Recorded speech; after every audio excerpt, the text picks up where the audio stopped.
¿Qué relación podría existir entre un pastor evangélico, oriundo de la Inglaterra del siglo XVIII, y los denominados padres de la Iglesia? Aparentemente nada, ya que usualmente comprendemos al metodismo como un movimiento protestante contrario a toda forma o influencia católico-romana. Sin embargo, ambas afirmaciones son erróneas. Primero, porque el metodismo no es una iglesia protestante, pues no nace en el siglo XVI en protesta del catolicismo, sino que ve la luz como un movimiento de renovación espiritual dentro del seno de la iglesia protestante anglicana del siglo XVIII. La segunda precisión vendrá ahora con respecto a los padres de la iglesia. Con bastante frecuencia, la mayor parte del mundo evangélico solemos relacionar padres de la iglesia con santos, luego santos con veneración y luego esta última inevitablemente con idolatría y catolicismo, de manera que sin darnos cuenta tejemos una relación directa entre los padres de la iglesia y la antigüedad cristiana con la idolatría y el catolicismo romano. Esto, sin embargo, está muy lejos de ser así. Primero, porque no debemos ver el legado de los padres de la iglesia como un elemento o valor exclusivo de la catolicidad romana, y en segundo lugar, porque reducirlos a mediadores de milagros idolátricos es un error garrafal enorme cuando los testimonios y los escritos de estos personajes tienen hoy todavía mucho que decirnos y mucho que inspirarnos. Esto sin duda lo supo y lo compartió John Wesley, quien encontró en el legado de los padres de la iglesia un elemento muy valioso de la tradición cristiana para dar forma y desarrollar el movimiento llamado metodista. Al respecto de este tema, sobresale el valioso esfuerzo de trabajo, de estudio y de investigación que nuestro hermano el Dr. Ted Campbell ha desarrollado para ayudar a concientizar a los metodistas de hoy acerca del gran aporte que representa la antigüedad cristiana en la vida espiritual con identidad wesleyana. Para comprender mejor todo este tema, partamos de dos sencillas preguntas. ¿Qué es la tradición y qué lugar ocupa en la reflexión teológica metodista? Como metodistas, afirmamos tener 4 fuentes teológicas, que son las bases y los principios que sostienen cada una de nuestras doctrinas prominentes y cada uno de nuestros artículos de fe: la Biblia, la razón, la tradición y la experiencia validan a nuestra fe cristiana y a nuestra identidad doctrinal. Así pues, la tradición ocupa un lugar privilegiado en nuestra forma de comprender a Dios, a Jesucristo, al Espíritu Santo y a la salvación que tenemos en Jesús. Pero ahora entonces, ¿qué entendemos por tradición? Muchas congregaciones con identidad evangélica, que retienen la experiencia como un elemento invaluable de identidad cristiana, a menudo ven peleadas a la tradición con la experiencia. Para muchos, la tradición es sinónimo de error, cadenas que anclan a la iglesia a un pasado turbio de equivocaciones y desviaciones constantes. Con frecuencia, cuando un metodista piensa en tradición, no piensa lamentablemente en el credo apostólico impreso en las últimas páginas de su himnario, en las lindas luces de un culto celebrado en su congregación la noche de un 24 de diciembre, ni en su participación al sacramento de la Cena del Señor cada primer domingo del mes. No todo el pasado fue malo, ni todo el pasado es obsoleto para la iglesia en nuestro presente. Eso lo sabe bien la tradición, pues la tradición es la memoria de nuestra iglesia, una herencia histórica del recuerdo de quienes nos antecedieron en la vida cristiana. Un tesoro que además podemos elegir, pues hemos de decir que no recogemos todo el pasado, sino solo aquello que nos es indispensable para reafirmar nuestra identidad en estos tiempos. Así es como escogemos selectivamente, de entre el amplio pasado de nuestra iglesia, aquello que conservamos para inspirar, junto a las Sagradas Escrituras, una vida espiritual que conozca más plenamente a Dios y se perfeccione en Él. Precisamente por esa relación que guarda la tradición con las Escrituras, se hace necesario que la sepamos ubicar como un elemento bíblico positivo para la vida cristiana. El concepto de tradición proviene de una palabra con 2 orígenes.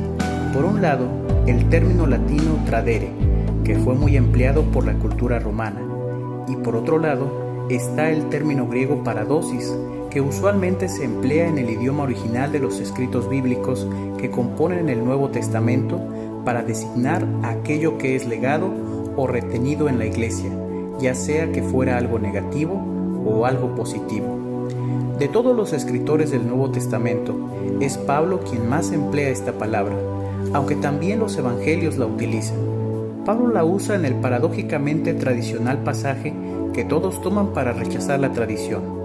En Colosenses 2:8, Pablo emplea el término paradosis para designar negativamente un tipo de tradición al que él llama la tradición de los hombres, que es un elemento negativo para la iglesia que debía dejar de retener.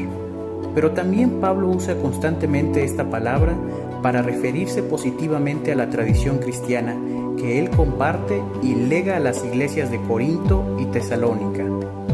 Aunque nuestra traducción bíblica más empleada utilice el término doctrina, instrucción o enseñanza para traducir paradosis, segunda de Tesalonicenses 2:15, nos permite saber que Pablo hacía llamados a que la iglesia se mantuviera firme y aferrada a las tradiciones de fe cristiana que él les había enseñado.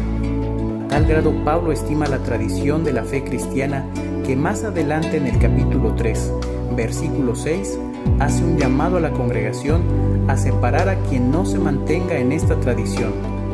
Pero ¿cuál es esa tradición que tanto exhorta Pablo a conservar? Tenemos al menos dos ejemplos.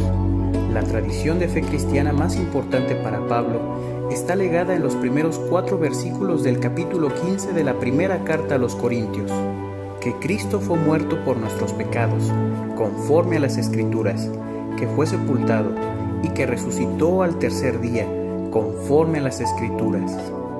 Reteniendo este pequeño y primitivo credo, la Iglesia seguirá desarrollando esta confesión de fe hasta elaborar el credo apostólico, el credo niceno y todas las posteriores declaraciones de fe y de identidad cristiana. Pablo también difunde así el sacramento de la Santa Comunión, como una tradición de la Iglesia, al utilizar el término paredoca, que es raíz de la palabra paredosis. En el capítulo 11, versículos 23 al 26, Pablo recuerda a Corinto la importancia de retener una práctica cristiana que él mismo había recibido por el Evangelio.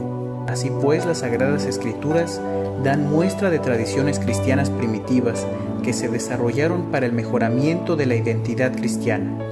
Así entonces, Wesley confiesa en muchas ocasiones que el metodismo en su tiempo, como el nuestro, no es una nueva religión, sino la única y antigua religión de los primeros cristianos, tanto de aquellos que aparecen en la Biblia como de aquellos que fueron surgiendo en los posteriores siglos.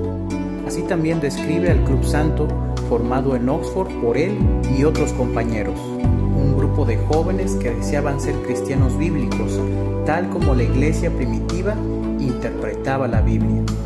Hay que mencionar que 2 fueron las razones principales para que Wesley fuera consciente sobre el valor de la antigüedad cristiana y especialmente sobre el valor de los padres de la iglesia. Primero está el antecedente del pietismo luterano de los siglos XVI y XVII, los escritos de pietistas como Johann Arendt y Felipe Jacobo Spener, que Wesley conoció, leyó, tradujo y publicó como obras recomendables para la lectura de los primeros metodistas. Estos, a su vez, recomendaban la lectura de los primeros padres de la Iglesia como un testimonio antiguo de las virtudes sobresalientes que los primeros cristianos tenían y como ejemplo de cómo el Espíritu de Dios obraba santidad en la historia de la vida de la Iglesia. Además de esto, hay que decir que la formación y la educación de Wesley estuvo orientada por el consejo de su padre y por la disciplina de su madre, a estimar a los padres de la iglesia primitiva, especialmente a los escritores prenicenos, como lo confiesa 2 años antes de partir a la presencia del Señor, en sus pensamientos sobre la separación de la iglesia. Wesley sin duda apreció a la iglesia primitiva, a la antigüedad cristiana y a los padres de la iglesia. Pero ¿a qué nos referimos cuando hablamos de padres de la iglesia? Actualmente la teología cuenta con herramientas muy importantes para acercarnos al estudio de la antigüedad cristiana. Sobresalen entre estas disciplinas como la patrología, la historia de la patrística y la historia de la teología cristiana primitiva, que dedican su atención a los primeros escritores de la fe, aquellos escritores posteriores al siglo I, pero anteriores al siglo V, lo que quiere decir que cuando nos referimos a los padres de la Iglesia, lo que hacemos es evocar a los primeros maestros cristianos que contribuyeron con su ejemplo y sus escritos a difundir desde su estilo y experiencia la sabiduría, la doctrina y la disciplina del Evangelio en la Iglesia que para comienzos del siglo II se había quedado sin la dirección y sin el testimonio de los primeros apóstoles que caminaron con Jesús. De ahí el valor que tienen los padres llamados apostólicos, apologistas, alejandrinos, capadocios, asiáticos y muchos otros. Todos estos hombres y mujeres que estuvieron al frente de las iglesias primitivas de la antigüedad con la ayuda y la inspiración de Dios y las Sagradas Escrituras. Sin embargo, el número de estos es muy grande, pues hay que decir alegremente que a pesar de los martirios y las persecuciones, el Espíritu de Dios se movió en los corazones de tantos hombres y mujeres que entregaron no solo su pluma, sino también su vida entera al servicio del Señor. Al ser tantos, se vuelve complicado entonces que de todos nos ocupemos. Por eso, de entre la gran diversidad de escritores y escritoras que hubieron en el siglo II hasta el siglo IV, destacaremos solo aquellos a quien Wesley más prestó atención para estudiar y seguir en la meta de la perfección cristiana. Por eso partiremos de sus obras, para conocer su opinión y así identificar a los padres de la Iglesia de quienes Wesley echó mano para configurar parte de la identidad del movimiento metodista. Aunque hay muchas menciones de Wesley sobre los padres de la Iglesia, por el momento vamos a referirnos únicamente a dos. A la edad de sus 52 años, Wesley redactó una exhortación a los ministros del Evangelio, titulada Un llamado a los clérigos.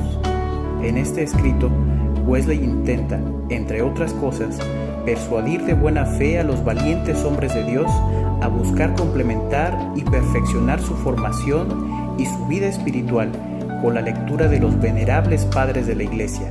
En este pequeño fragmento, Wesley describe a 8 escritores de la antigüedad.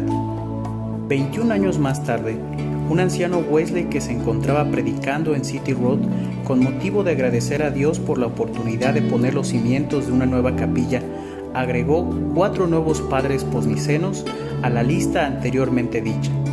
Estas dos menciones nos permiten conocer quiénes fueron a criterio de John Wesley los padres de la Iglesia más influyentes para el movimiento metodista, una religión que Wesley afirmaba era la misma que tuvieron los padres de la Iglesia. 12 son los escritores de la antigüedad cristiana que Wesley más valoraba: 3 padres apostólicos, un apologista, 2 alejandrinos, 2 cartaginenses, un capadocio, un antioqueno y 2 padres del desierto.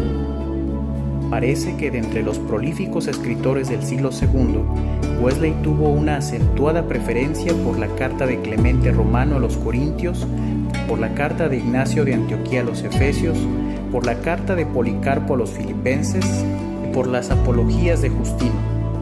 A tal grado Wesley valoró a los padres apostólicos que incluso se animó a traducir en 1749 los manuscritos de estos textos en latín y en griego al inglés. Estas obras integraron el primer volumen de su famosa recopilación de textos selectos cristianos titulada Biblioteca Cristiana. De entre los escritores cristianos del siglo III, Wesley tuvo predilección por las escuelas de pensamiento africanas, Cartago y Alejandría. Fue gracias al Clemente Alejandrino que Wesley se inspiró para desarrollar su visión sobre la perfección cristiana. En 1739, Wesley leyó más profundamente a este pensador africano y como resultado escribió un poema sobre Clemente y la perfección cristiana. Y también para este año redactó su famosísima obra titulada El carácter de un metodista, basándose en el 7º libro del Estromata de Clemente, un mosaico de teología sobre el carácter cristiano, o al menos así lo plasmaría en su diario 28 años después. La lectura de los escritos legados por el discípulo de Clemente también lo marcarían. especialmente el énfasis que Orígenes concedía al libre albedrío y a la lectura alegórica espiritual de muchos pasajes del Antiguo Testamento y del libro de Juan. Tertuliano fue un eminente cristiano del que Wesley se fió para conocer el estado de la Iglesia en el siglo II, más que del propio Eusebio, a quien probablemente descartó como historiador por su marcado apoyo a Constantino. No menos valor histórico, Wesley concedió a los informes proporcionados por las cartas de su discípulo Cipriano, a quien Wesley estimó con el nombre de un testigo intachable. Mayor atención pone Wesley en los escritores asiáticos del siglo IV. Las homilías del gran predicador Juan Boca de Oro, el único padre de la iglesia de Antioquía, inspira los sermones de Wesley sobre la vida cristiana. Y lo mismo hacen los capadocios Basilio y su hermano Gregorio, para inspirar las bases teológicas de su doctrina de la santidad. Sin embargo, la más grande sorpresa la tenemos al encontrarnos con la mención de dos anacroretas del desierto. Los también llamados padres del yelmo sin duda inspiraron más allá de la teología la vida espiritual que John Wesley tanto anhelaba ver reflejada en el pueblo llamado metodista. Efrén, el monje de Siria, inspiró con sus escritos y sus sermones la vida espiritual ascética, libre de vicios que John promovía entre los metodistas ingleses. Wesley por eso le da a Efrén el título del hombre del corazón quebrado, en una clara alusión a la espiritualidad humilde del padre sirio, en contraste con la pomposa teología cristiana del imperio de Constantino. Macario, sin embargo, resulta ser el padre de la iglesia que más influyó en la espiritualidad wesleyana. Las homilías de Macario son tan importantes para la vida cristiana que Wesley tradujo también 22 de esos sermones para completar el primer tomo de su biblioteca cristiana junto a los padres apostólicos. El conocimiento que estos escritores antiguos aportaban a la vida cristiana debe ser difundido desde su criterio a todo cristiano que desee cultivar su espiritualidad.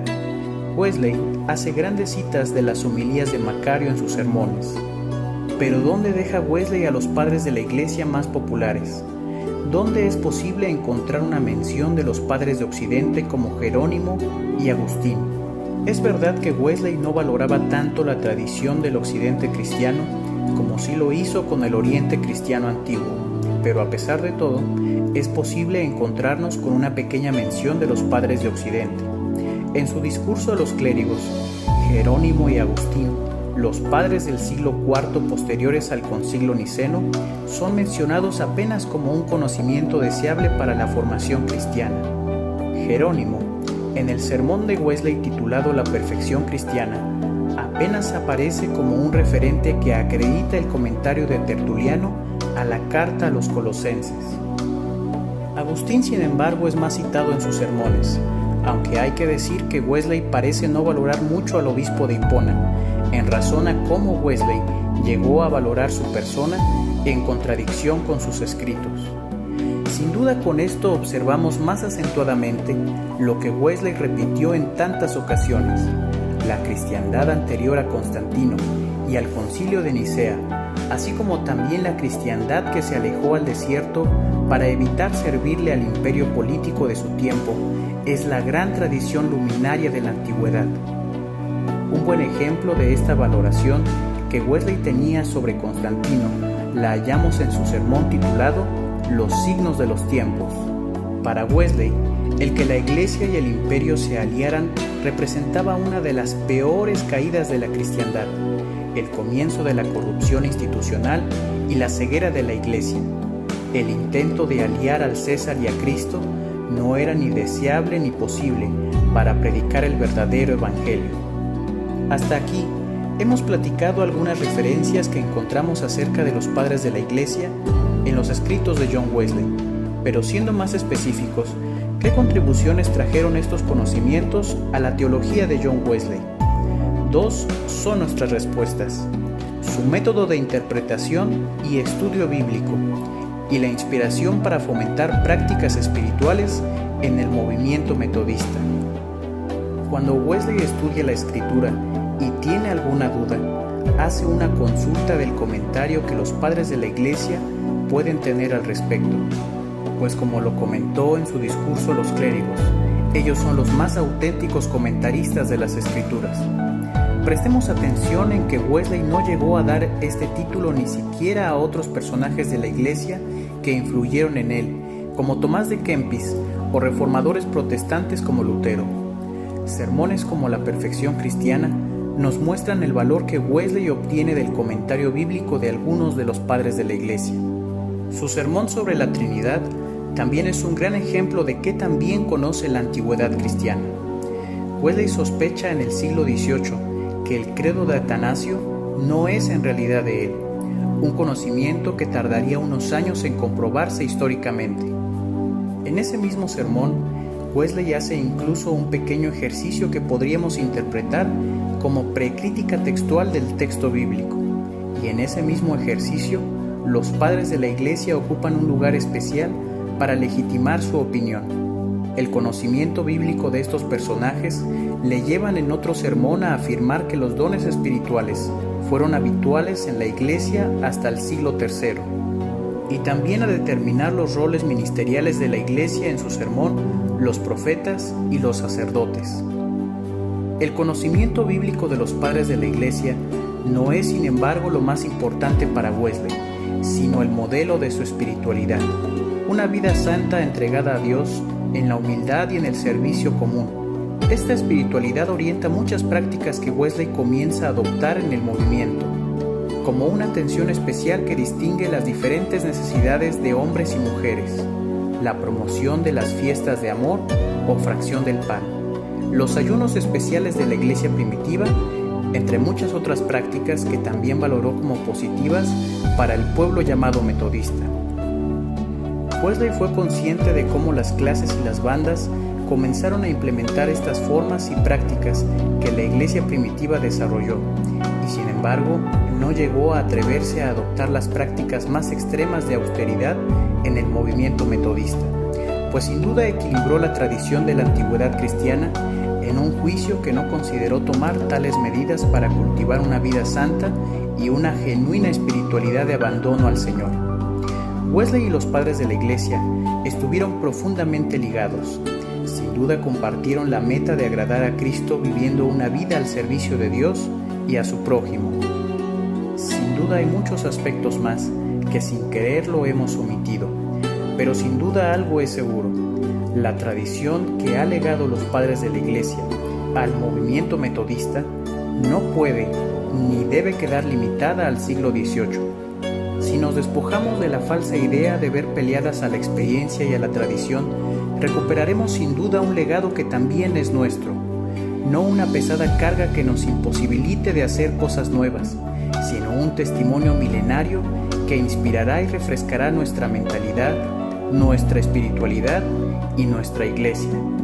El Dios de los padres de la Iglesia es el mismo Dios de los metodistas, ese mismo Dios que nos es revelado en las Sagradas Escrituras, el Dios de todo aquel que ha recibido a Cristo en su vida, ese mismo Dios que nos ha sido de generación en generación. Ese Dios es nuestro Dios, el Dios que se ha movido en la gente por los siglos de los siglos a través de la historia.